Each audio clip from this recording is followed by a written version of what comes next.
চাকরি পেতে গেলে হয় ঘুষ দিতে হবে, নইলে যারা ঘুষের কারবার করছে তাদের সাথে থাকতে হবে। আমরা কি করতে পারলাম?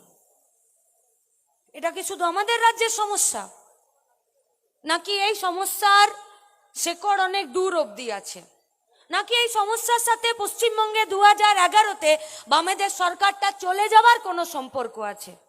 এই যে যারা প্রতিনিধিরা উপস্থিত হয়েছেন, আর কিছুক্ষণ পরে পতাকা উত্তোলন করবেন, তারা আলোচনা করবেন যে তাহলে আগামী 2 বছর আমরা কি করব। আর সেটা শুধুমাত্র ঘরের ভিতর আলোচনা করব না, আমরা প্রকাশ্যে আপনাদের কাছে আমাদের কাজ, আমরা কি চাইছি সেটা প্রকাশ্যে আপনাদের কাছে বলতে চাইছি। তাই 21তম আমাদের জেলা সম্মেলনের প্রকাশ্য সমাবেশ, সেই সমাবেশে যারা উপস্থিত হয়েছেন, গোটা পূর্ব মেদিনীপুর জেলার অসংখ্য লড়াকু সৈনিক